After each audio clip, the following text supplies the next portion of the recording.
So today we are joined by Puela Lunaris. She is a world-renowned belly dancer, a flamenco dancer, and instructor. And she is the creator of her own signature style, Lunaris Barefoot Feminine Flamenco. She's a dance historian and founder of Dances of the World Society. So joining us direct from Spain, please welcome Puela Lunaris. Hi, Puela.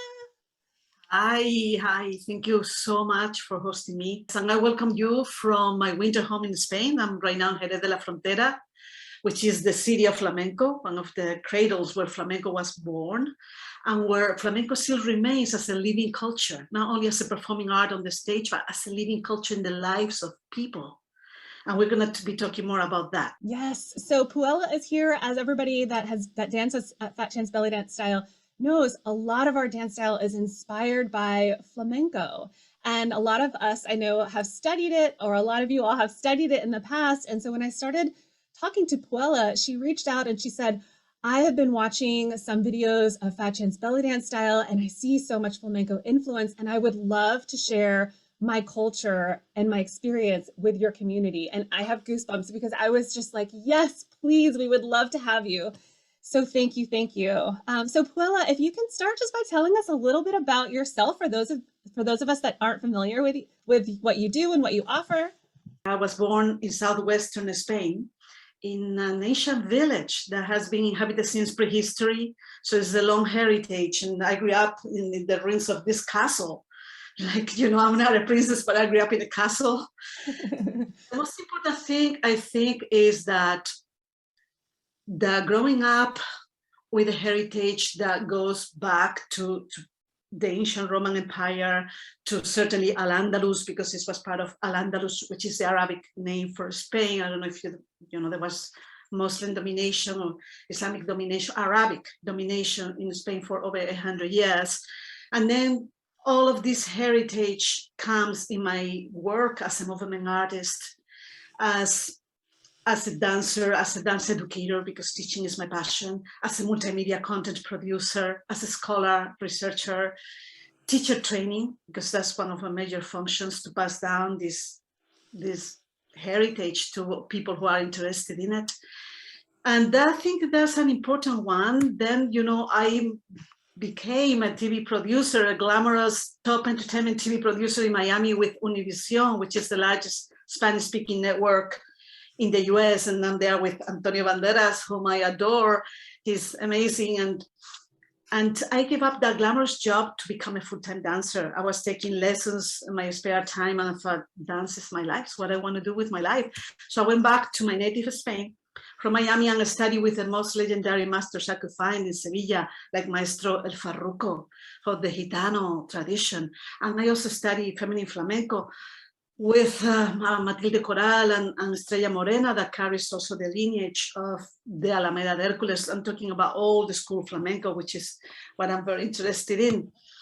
Then I moved, I was living half a year in Sevilla, studying with these great masters, and half a year deep in the woods in Virginia. And that's where my passion for barefoot flamenco came in, because I was all day long dancing barefoot in the woods, deep in the woods.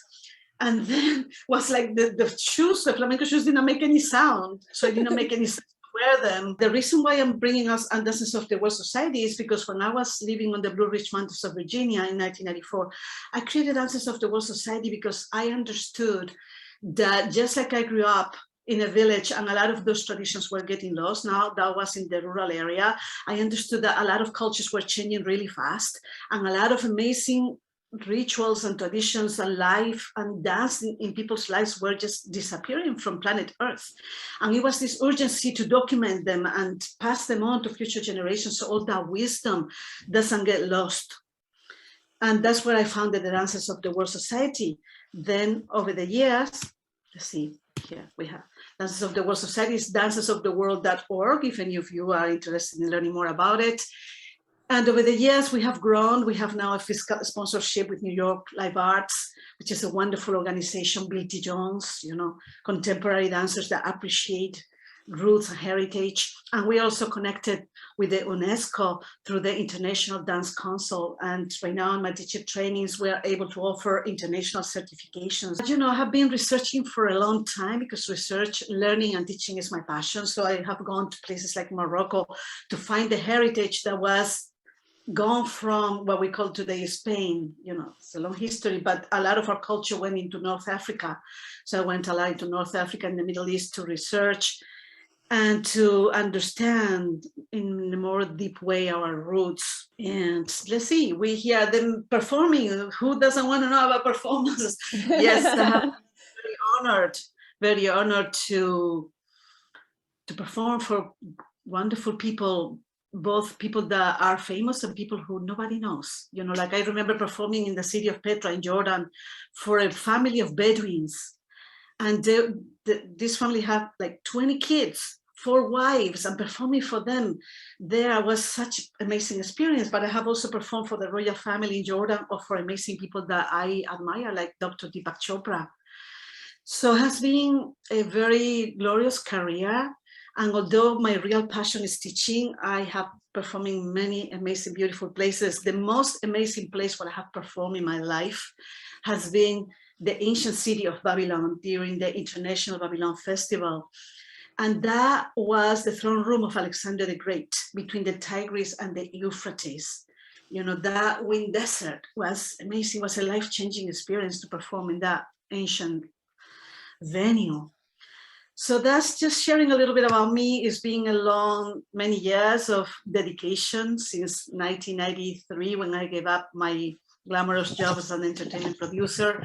And now my focus is on passing down the aspects of flamenco and other forms that are in danger of extinction. So I run these teacher trainings online for women who want to embody the feminine in flamenco. And I offer, right now we are running a teacher training live from Spain. So I offer free coaching, and oftentimes I offer these mentorships when I have the time. So I work one-on-one with dancers who want to carry on this tradition and pass on this amazing heritage. Yeah, that's Dancers of the World Society, that we have this online academy since 2008. Now everybody's online, but for me, is my mission statement. I love bringing together the primal aspect of dance with the cutting edge aspects of technology. Yes, yeah. And we're all having to do that, and you were way ahead of the game. So you have a full website. I love that that it's like almost like you were born for this, because you were born in the foothills of this castle where you are surrounded by this history and just wanting to connect with what used to be, and then didn't know that it was going to inspire your life so many years ahead, where you had, now you're just, so the reason that I created FCBDU is to capture this information for future generations. There's so much information that I'm, like you said, I'm afraid is going to get lost. And this is a very new dance style. So I can't imagine the work that has gone into researching the history and the cultures of all of these dances that you have been working on bringing back and saving with the Dances of the World Foundation. So that's yes, and that aspect of my work is not effort whatsoever, because I love to research and I love, you know, studying history, but also listening to what Martha Graham called the blood memory. Start listening to that deep part of ourselves in our DNA. And, you know, I'm convinced that in order to dance cultural dance, you don't have to belong to a particular culture. Anybody from any culture, if you feel the connection, you can dance a cultural dance. You know, you don't have to be born in Spain to dance flamenco. I'm convinced about that. In fact, flamenco is now popular all over the world because people can feel it and own it and embody it. And that's the point, right? I love that, the feeling. So the passion that I see with flamenco, and then learning more about it with you over the last several months. And, you know, when I think about flamenco, I have a very specific concept in my head, I guess, very much like when people think about belly dance, they have a specific view in their head of what they think belly dance is. And then listening to you talk and everything, I've learned so that there's a whole world of flamenco out there that I didn't even know existed. So can you tell us a little bit about what is flamenco for people that are maybe they've heard the word, but they don't really know what it is? What is flamenco? Yes, yes, absolutely.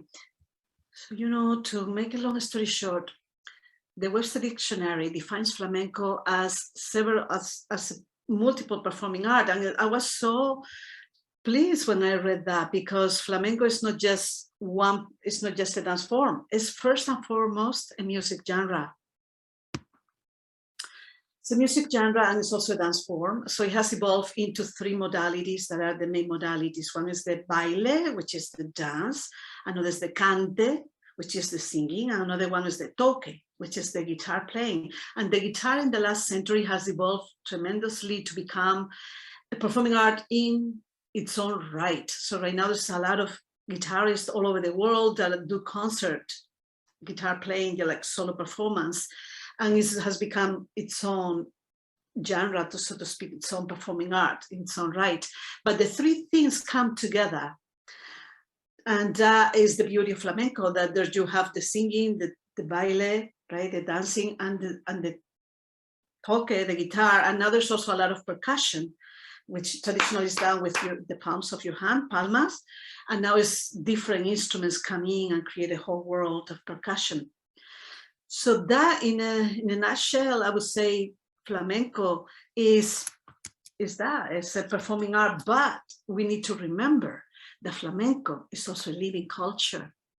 And it's not only something that is on the stage, which is what has made flamenco great art, right? The professionals that have developed flamenco as a performing art is definitely what has made the flamenco great art. But there is here in Spain, flamenco as a living culture. In a way, it's like a folklore, it's tradition, an oral tradition passed down from parents to children.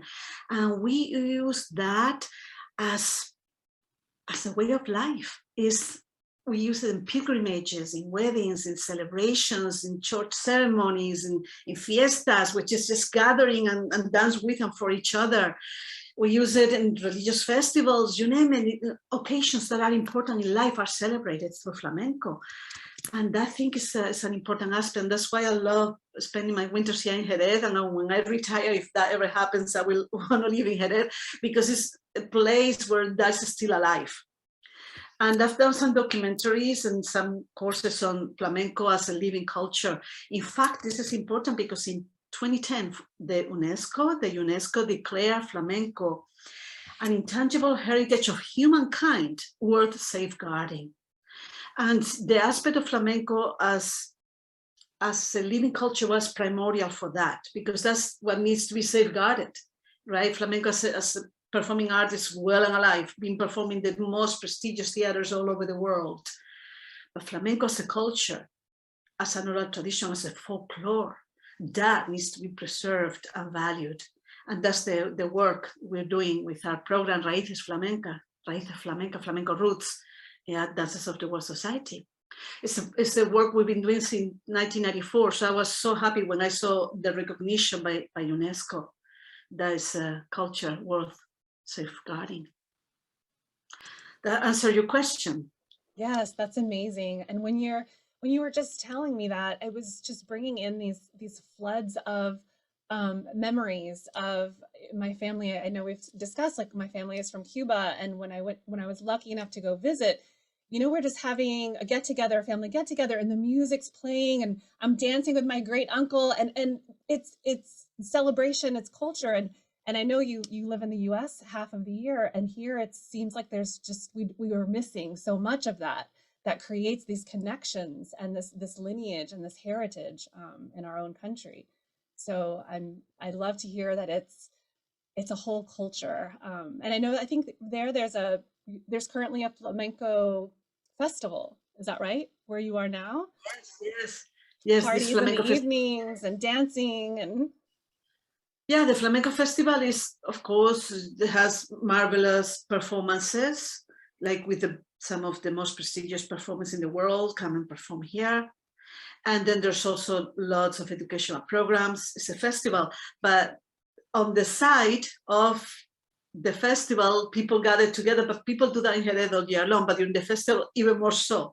There's these things called peñas, which are like associations that people pay a monthly fee or whatever, membership, and then people gather together and they do all kinds of different events and also fiestas and gatherings. So yeah, the culture is still alive in southern Spain, and that's good news. I just love that so much.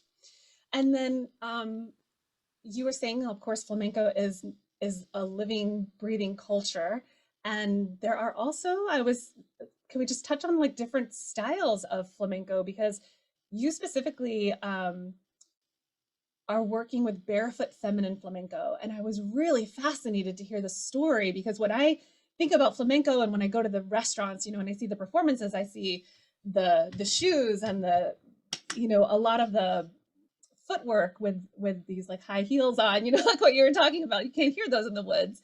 So when you said, and that's actually one reason, I mean, I can't walk in heels, and so flamenco is kind of like intimidating to me to like dance in these big beautiful shoes. But I was so fascinated when you said Barefoot Feminine Flamenco, because I thought that sounds like something I can get behind. Love to hear some more about that. Yes, and we're gonna go into it in a minute.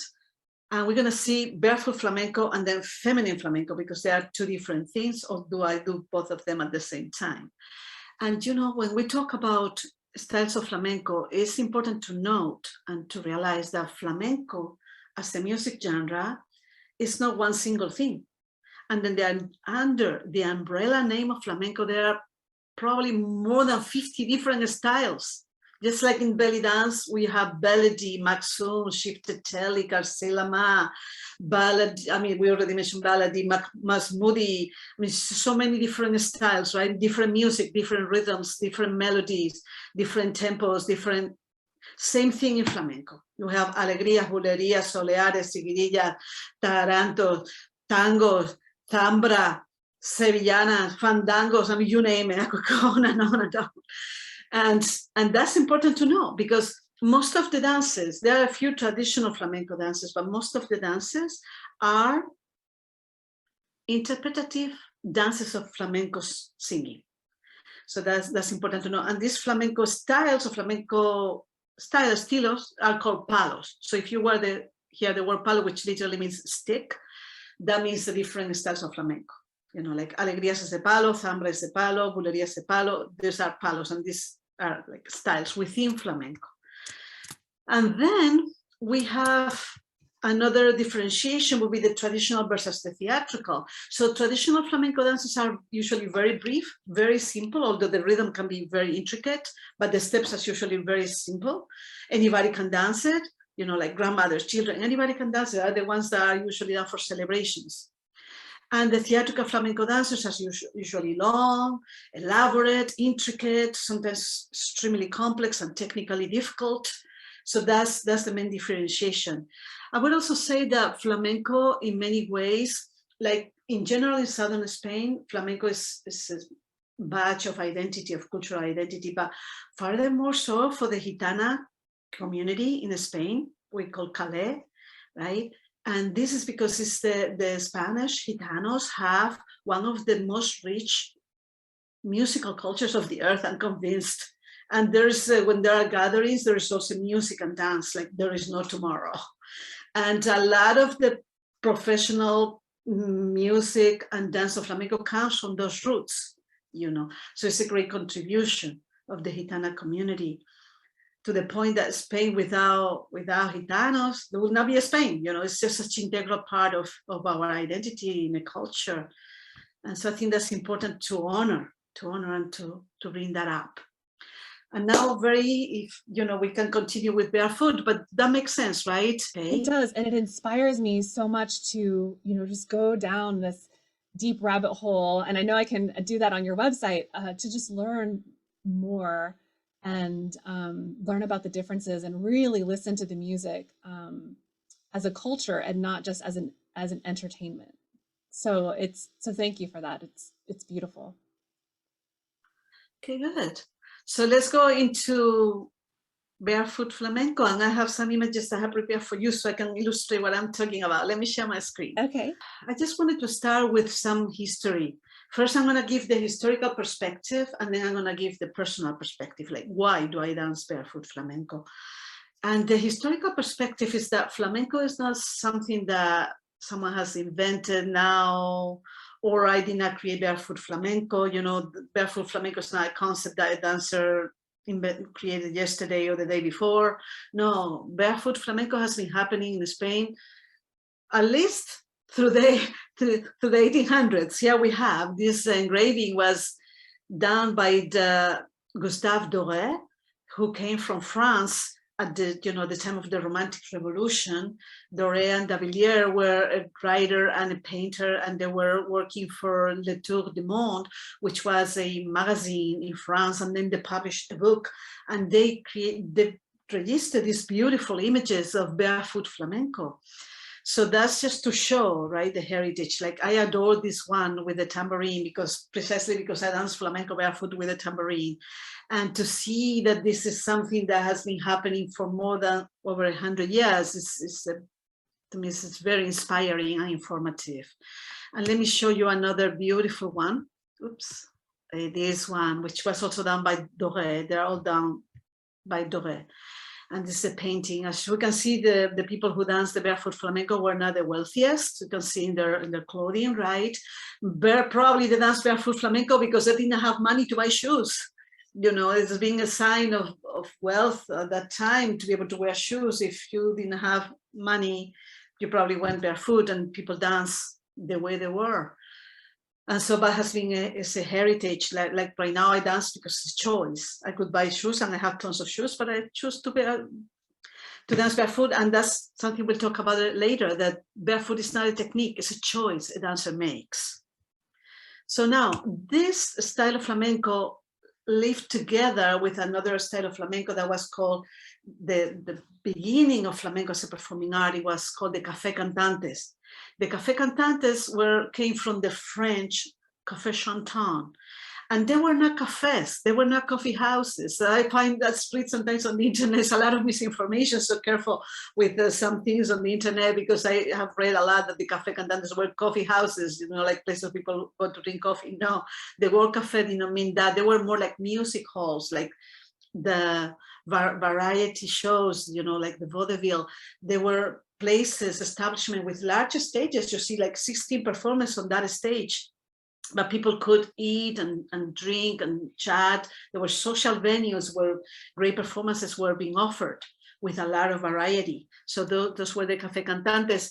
And these dancers were wearing everyday clothes at the time, which later derived in what we see today, the large skirts with the ruffles and all of that came from that time. But at that time, that's how people dressed. And here I want to mention about barefoot flamenco in the 20th century, because the greatest, most famous barefoot flamenco dancer in the 20th century is called La Chunga. She was a gitana she was born in France, actually, because her parents, who were from Andalusia, happened to be in France at the time. They were gitanos, so traveling. And La Chunga danced barefoot. Here she became very simple dancing. So when we think that we have to dance very elaborate and complicated to be renowned, she demonstrated the opposite. Super simple dancing, technically like nearly nothing, but so much arte. And she became very famous. Here we have her with Dali, painting with her bare feet. And that to me is very inspiring, because I conceive oftentimes dance as a painting that moves. And here she is doing a painting with her bare feet while she's dancing, like talk about performance art. And so that's La Chunga. And this is La Chunguita, her sister, who also danced barefoot, simple dancing. And that since the 20th century, we have not had much of anybody who has claimed flamenco as a signature, not flamenco, barefoot flamenco as a signature style. And to me, it became evolved organically, but it has become my signature style for the last 12 years. And I offer courses, some free courses that you can take on my online, puela.lunaris.com. So you're welcome to check it out. And the reason why I'm bringing that up is because when I was living in the woods on the Blue Ridge Mountains of Virginia, as I mentioned, I was all day long dancing barefoot in nature. So it became something that I love doing, dancing barefoot. And then became natural to me, grew up organically. And then when I moved to the city, like I've been living in New York since 2002, if I dance flamenco with my shoes, my neighbors downstairs want to kill me because it's so noisy. And what was the choice to like pay for super expensive studios in New York? It was just very not affordable, and I love dancing barefoot. So it was, well, what's the choice, to not dance at all or to dance barefoot? Hey, I'm gonna dance barefoot, and that's what I've been doing in my apartment in New York City. I dance barefoot, I teach barefoot, I love dancing barefoot. So that's my personal explanation. That has become a signature style, and I'm glad to pass it down to whoever. It's not for everybody, but those of us who enjoy it, then we do it.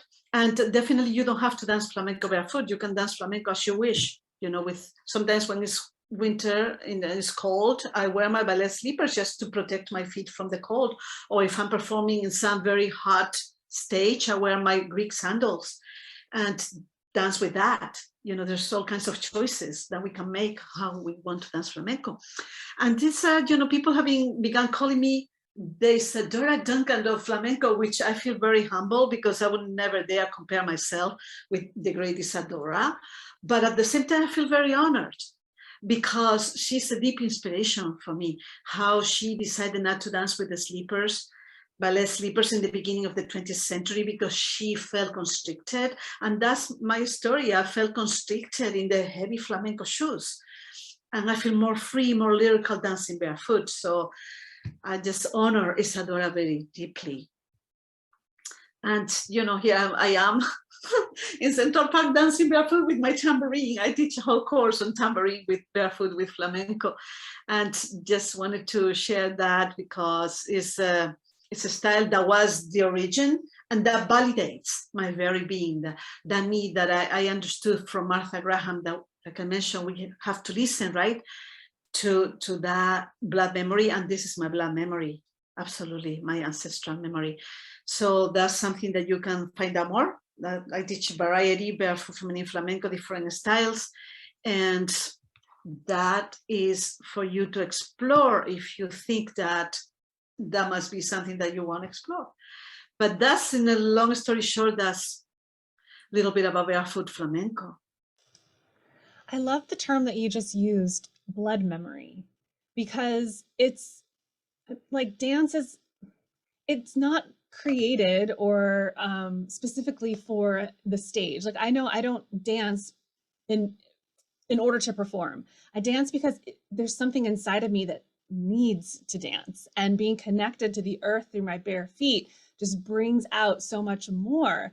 And so when you said blood memory, it's like, you know, your body intuitively wants to move, it wants to express, and bringing in, I'm just really curious about the tambourine, because just like a quick note, did you know there was a tambourine used historically first and that inspired you to incorporate it, or did you naturally start using a tambourine and then realize that it was that it was used in the history? Yes, you know, it happens to me because we have the tambourine, which is the pandereta, and the frame drum, which is the pandero. The pandero I began using instinctually, and then I found the historical connections. The tambourine, I already knew that it was used, you know, in the 18th century, and there's so many photos even into the 20th century. And so I did a lot of research into that. And I knew, but when the government of Andalusia commissioned me a whole course on the history of modern dance to teach here for the dancers. They were creating the Compañía Andaluza de Danza, you know, that was in the 90s. And when I went deep into research, one of the biographies that really called my attention, which is Martha Graham's biography, with very different style of dancing, but conceptually, she validated my every being, my every understanding of dance. And the name of her biography in English is Blood Memory, but it was translated in Spanish into Ancestral Memory, Memoria Ancestral. And that was the name of my performance that I presented in Babylon, Memoria Ancestral. So to make a long story short, I don't know what came first, if the egg or the hen, but in the case of the tambourine, I knew there was tambourine dancing in Spain, and it came to me like a desire. I desire to dance with my tambourine. That's how my body wanted to dance, and that's how it evolved into research. And then I researched into the different toques. You know, I went around gathering, researching like Lomax, you know, with my recorder and my camera, researching and collecting and then gathering. And from that deep research came the style that I now teach, the campanilleros. I created the Baile por campanilleros, was my own personal creation. The singing, that was a form created by Maestro Manuel Torre, Gitano, master from Jerez. And then the interpretative dance of that style was my personal creation. So yeah, it was part of it, the need to do it, like you say, and part of it, the deep, intense research into it. Yeah, like you had this, I love the I like ancestral memory better, even better, but like that ancestral memory was, there was this almost like there was this intuition, I guess, within, and you just felt drawn to it. And then when you researched even more, you were just like, yes, this is what I'm feeling, like this is what I need to do. Yeah, exactly. That's what Martha Graham talks about in her biography, how she would create. She would just go into the studio, and before start putting, because she was a technical dancer, she created a whole technique, right? Graham technique. But in her own creation, she would connect with what she called that blood memory, the ancestral memory, and she would allow the steps to flow through her. So I was very inspired because I was doing that, and I thought, is that okay to do this? But when I saw that Martha Graham was doing it, I said, yes, it is okay indeed. You know. I love that. And just like kind of to tie this into Fat Chan's belly dance style, our steps are very, you were talking earlier about simple, you know, it doesn't mean easy. It just means that they're simple. Anybody can do them. And like we saw in some of the paintings that you shared, like the grandmother and the mother and the daughters and just the family, because it's part of culture. And so our steps are simple in that way, and that really anybody can do them. And we're able to connect with each other and almost like create our own blood memory and this newish style of dance. And so yeah, that just really connected with me. So yes, tell us more about specifically barefoot feminine flamenco. Yes, so you know, feminine flamenco is different because many women have been dancing with shoes, but dancing feminine, meaning no footwork. So this is the deal. Originally, and I have a couple of images here, so let me show them because I think we'll illustrate a little bit what I'm talking about. And I just love to illustrate. Okay, so I'm going to share my screen one more time. So here we have a painting by the famous painter Sorolla, and that shows how different, how lyrical the dance was. This is in the beginning of the 20th century. Women originally in flamenco did not do footwork, barely any footwork.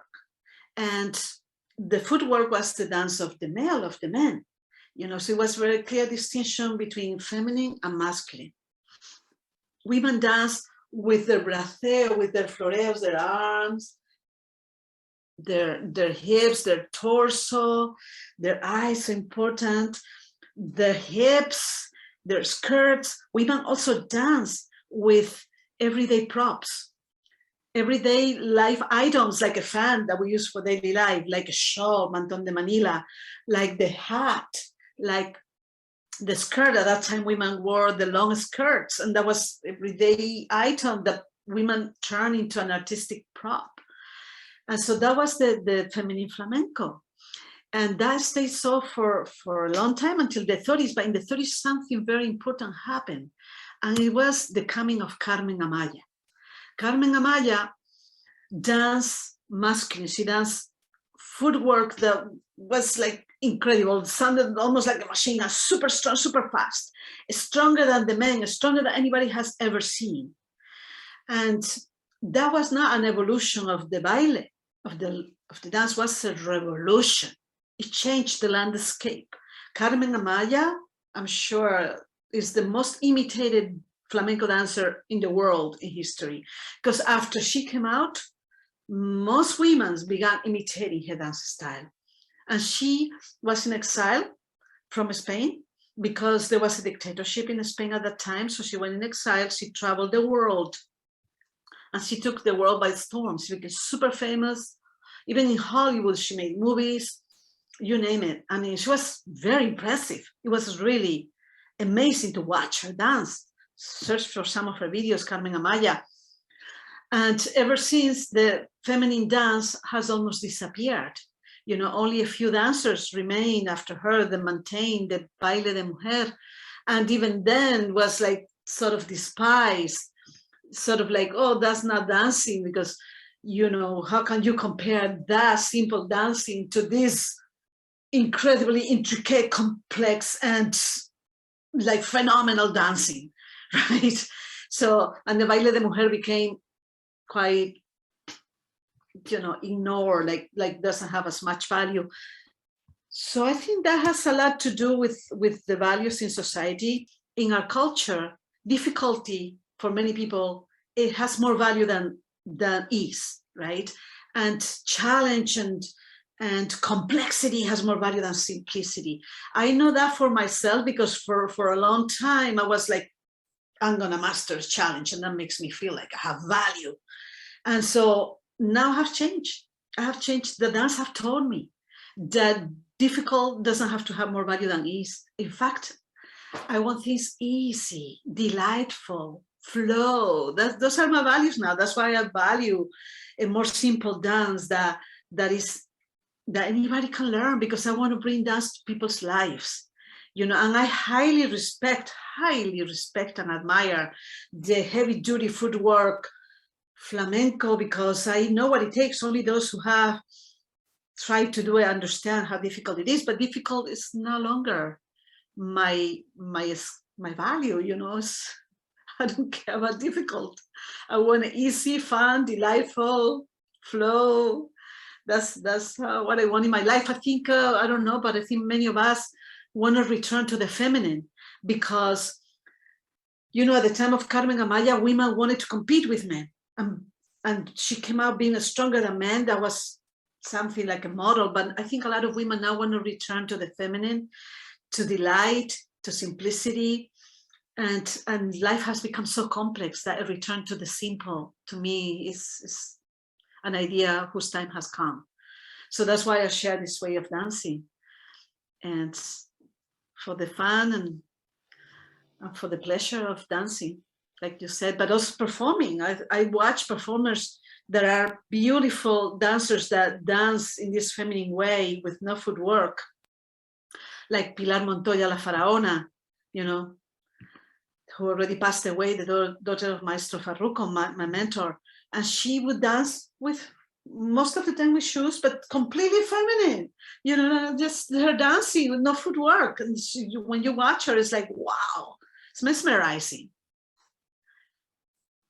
Does it make sense, Diana? Oh my gosh. I don't know if you can see because I have all these lights on me today, but when you were, I just like got teary eyed, because when you were saying how you just want to enjoy, and the simplicity and the beauty of the movement and the connection and the blood memory, you know, and what you were just saying, like the world over these last 80, 60 years or whatever, like I think that the feminine aspect got looked down upon so much because we were so much trying to be equal to men, which, you know, we are. But what I mean by that is working even harder in that masculine element than maybe we even needed to. Like I came from the corporate world, and I feel like I had to work 10 times harder, just go, constant challenge. And I have this mindset of like always challenging myself and going the next level and challenging. And then when it comes to dance, I just want to enjoy it. For me, I don't need to add all of the props and the, you know, learning all of these different methods and styles. Like I just want to enjoy like this thing that I do to really connect me with that aspect of it's okay to just be, and to just enjoy, and to just move, and to just dance, and to just enjoy the company of other people that you're dancing with, and the music. And so that just spoke to me so much when you were when you were sharing that. Like it's not for everybody. Some people want that, you know, that with the footwork and everything, like you were saying. And then at some point there's an aspect in your life that you almost need to bring that more feminine aspect in, if you will. And not talking about gender, it's talking about like the sun and the moon and the masculine and the feminine and like that polarity. And it just hit me in the heart. So thank you for sharing that. Yeah, it's you know, there's a scholar here, PhD, his name is Juan Berjillos, and he compares, because at the time of Carmen, there was another dancer called Pastor Imperio, who is the epitome of feminine flamenco. And her dance is really statuesque and all about braceos and floreos and very serene, like almost the opposite of the dance of Carmen Amaya.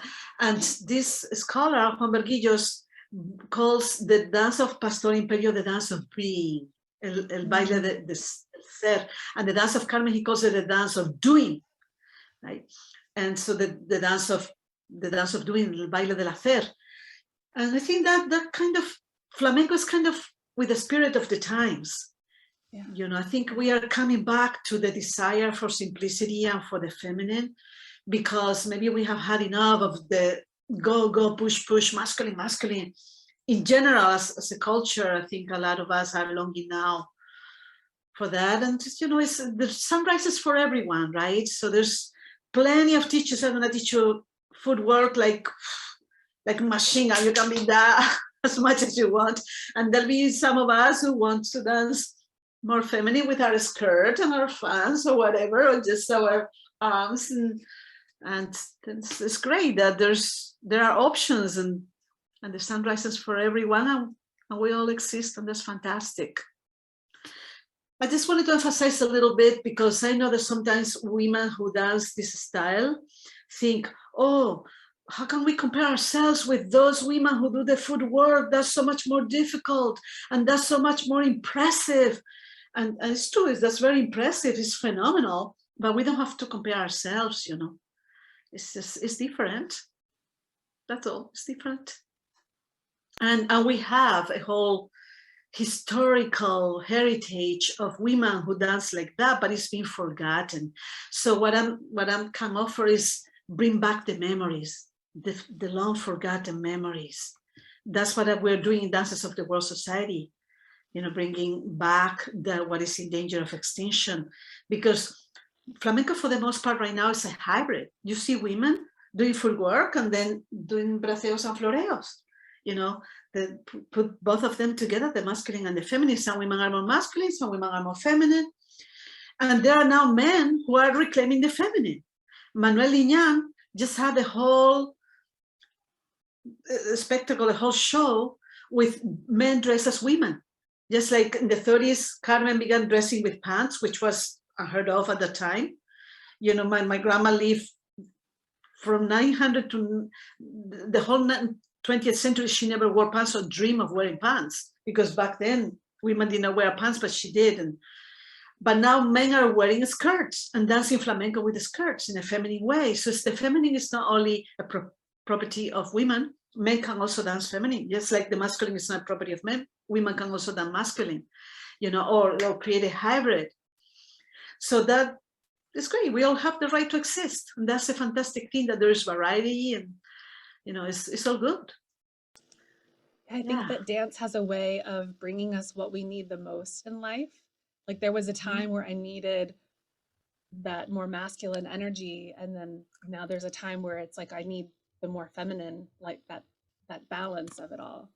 And so I do love that. I did watch, I think I found a YouTube video that had a male flamenco dancer dancing in a skirt. So we'll have to find some more of those and share them with our group.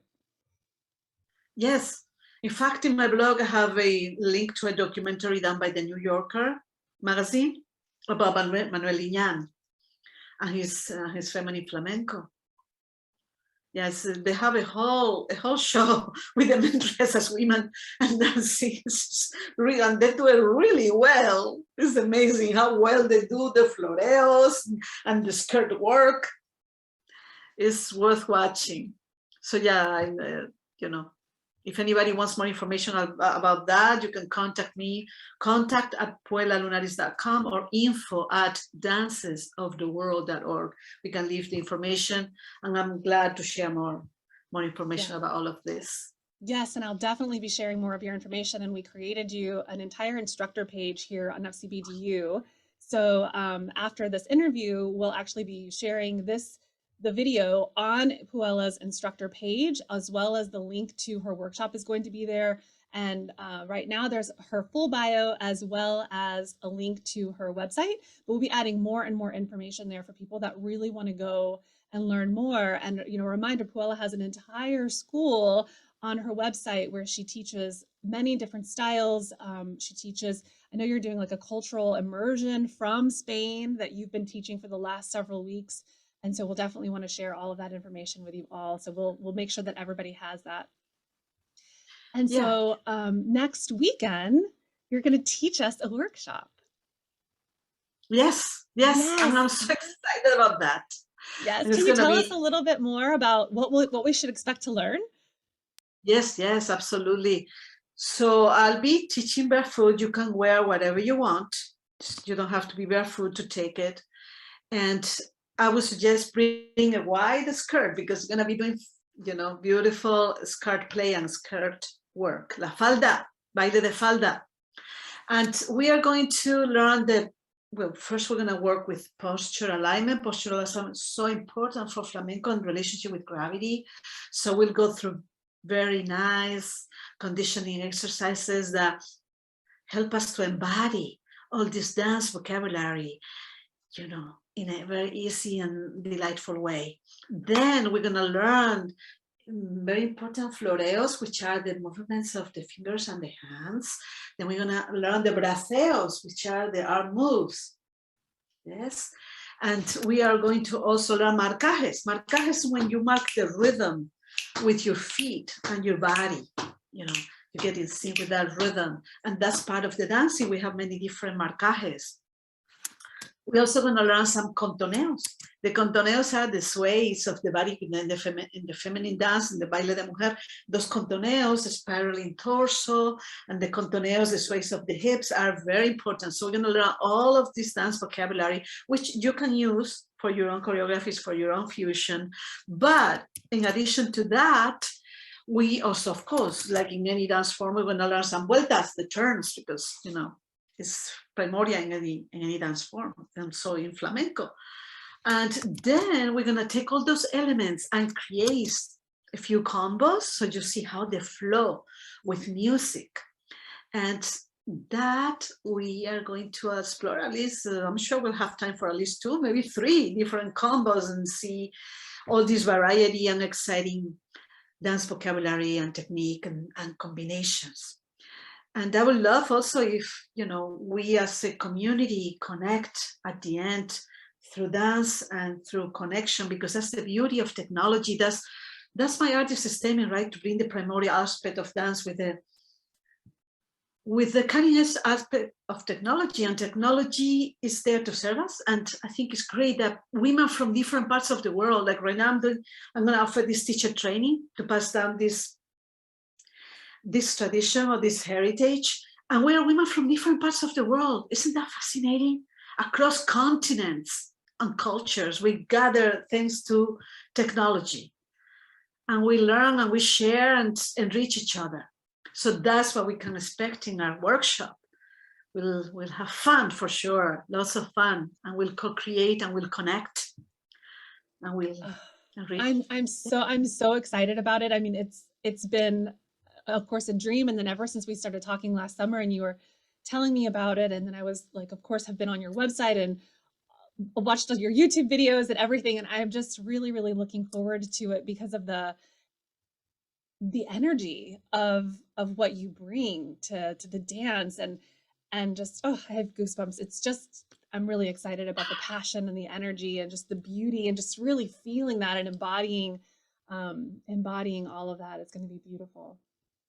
And absolutely what you were saying about technology. I mean, just today, if I scroll through the comments, knowing where everybody is, we have Of course, people here in the US, Albuquerque, North Carolina, Kansas, Tennessee, but we also have Germany, Brazil, hi, Texas.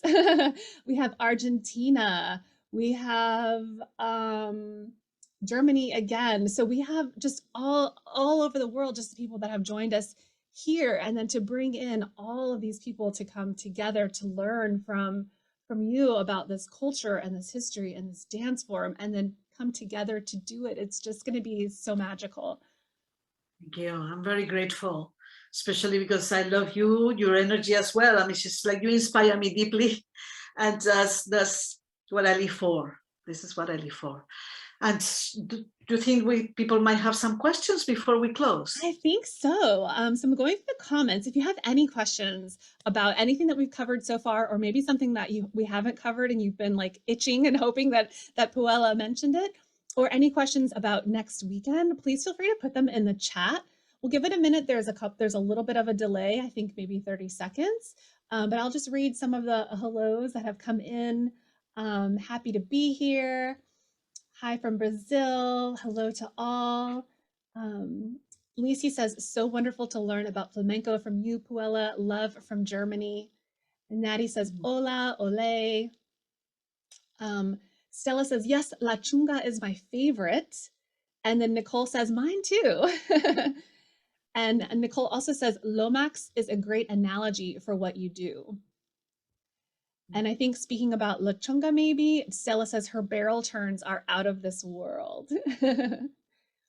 Chrissy says kind of the same with FCBD style when you compare today's dance to the dance of Karen, Rena, and so forth. She's talking about people that have used to be FCBD style dancers, and they have since gone on to create their own styles or fusions. Edie says, I love this interview, so precious. Miyuki says, I love what Puela just said about finding more value in delightfulness and simplicity. I feel grounded and peace. Thank you. And then hello from New York. And Dana says, hello from the foothills of the Blue Ridge Mountains of Virginia. So you were just talking about Virginia. And actually, I just watched an interview that you did in Virginia with you. You were being interviewed, I think, by the local TV station. You were teaching a group of, it looked like women with their daughters, and you were teaching like an ancient priestess dance that had been lost. And you were talking just about how you were bringing in these lost dances and doing this research and then passing them down so that the culture and the history of these dances wouldn't get lost. And I loved hearing how, and I connected so much with how your students were saying that they just felt like they were a family, and they felt really empowered, and they loved the way that you shared with them, instilled in them the confidence and just the connection of learning something new together. And anyway, it was just really, really beautiful. I think you had swords and shields and yes. Those were one of the most happy times of my life, living deep in the woods on the Blue Ridge Mountains of Virginia with a beautiful community. And yes, I taught to mothers and daughters together. And we danced flamenco with sandals, with like Greek sandals. And we did these warrior dances of the Amazon women. You know, so that was because I was studying with Maestro Farruco, which is the epitome of masculine flamenco. And to me, there was good grounding because I was fairy. So, you know, to do the masculine was good for me. He would ground me. Maestro Farruco, his incredible Gitano master, the grandfather of Farruquito, very famous on Farru, you know, the whole dynasty of the Farrucos. So I was studying in Sevilla with him, and I would take all of that masculine flamenco, and we would create the dance of the Amazon women with the part of the year I was living on the Blue Ridge Mountains of Virginia. And that's what you saw us with the sword and the shields, in the pounding on the woods. You know, we have these decks of wood where we could do the rhythms, and the girls loved it. And we felt really, really like a family. And like, it was so beautiful. But yes, we also did because I work with archetypes as well. You know, that's another aspect of my work. I call it archetypal dance. So I work a lot with mythology and archetypes, and the ancient temples, the ancient cultures. So that's That's my Mediterranean style of the ancient Mediterranean. But hey, definitely we're going to have fun next week. I'm looking forward to it. I already rented a studio here in Jerez from a very famous flamenco dancer, rented her studio to have a nice space with a mirror. And I look forward to having so much fun and share with you the foundational building blocks of flamenco dancing, like braceo, and we'll go through marcajes, and we'll go through the floreos, and then so in a way that can enrich your own dance. And then we will do a lot of playful combinations, and bring your skirt if you have one. I think everybody watching surely has at least 5 skirts. we love our skirts. We do have some questions that came in, actually. Good. Nicole says, you emphasize the difference between dancing barefoot as a technique or as a choice. Why do you feel that this distinction is important? This is very important because dancing barefoot is not a technique. You know, that's not a technique. This is a choice the dancer makes. The movements are the movements different if you're dancing? I guess it's different for masculine and feminine, not so much whether you're wearing shoes or not. Is that the case? Right. Yeah, you can dance in a feminine way wearing shoes, and you can dance in a masculine way barefoot. You know, and barefooting itself, being barefoot, is not a technique. A technique is a specific way in which a dance is defined or is taught, or it's a specificity, right? Like a braceo can be a technique. You show a technicality of how to do a certain move, or like Martha Graham created a technique, Limon created a technique. Technique is a specific way of moving and teaching. That's technique, right? But dancing barefoot is just a choice the dancer makes. And I'm saying that because the other day a dancer asked me, she was upset. She sent me an email saying, oh, Puela, I found 2 different dancers, one in France and one in the US, and they both claim that they have invented barefoot flamenco. That's a technique they have invented. How could they both claim that when we all know that La Chunga was already dancing barefoot in the 20th century?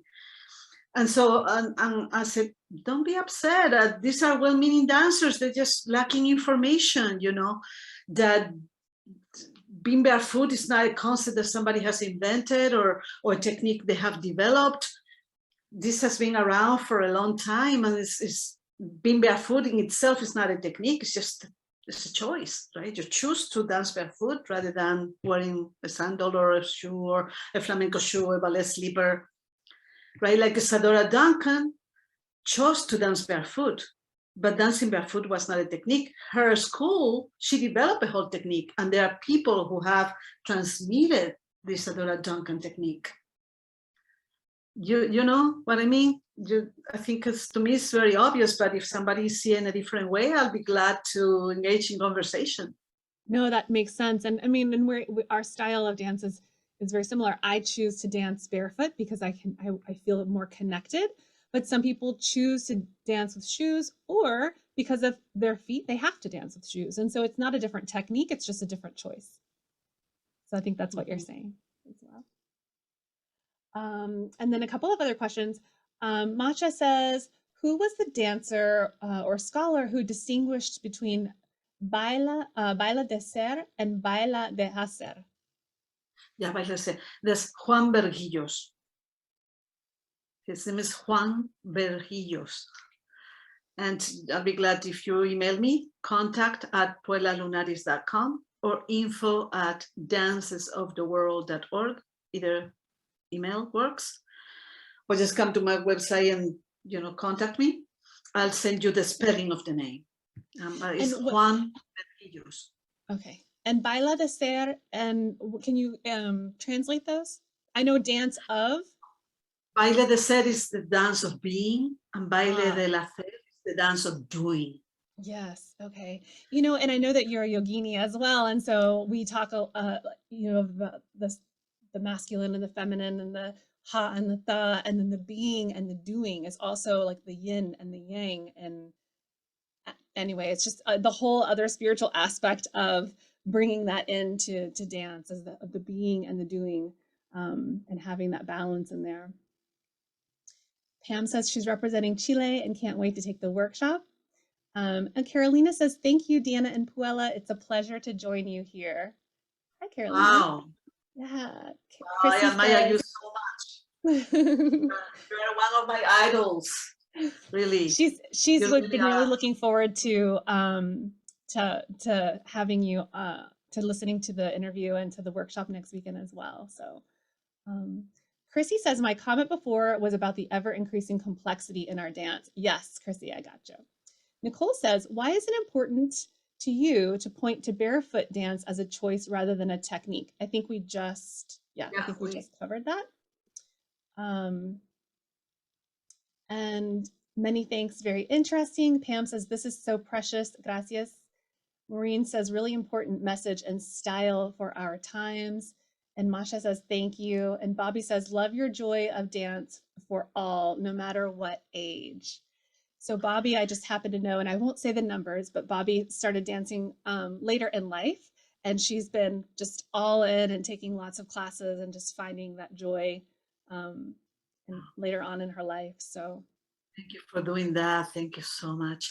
And I think that's some of the main differences between Lunaris Barefoot Feminine Flamenco and conventional flamenco, is that we are inclusive.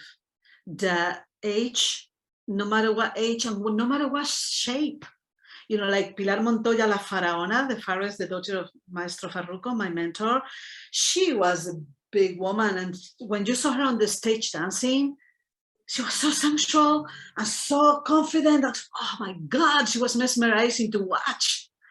And that's why, in Lunaris Barefoot Feminine Flamenco, is all body sizes, all ages are welcome. And it's a style that is simple enough, but exciting and challenging enough that anybody can dance.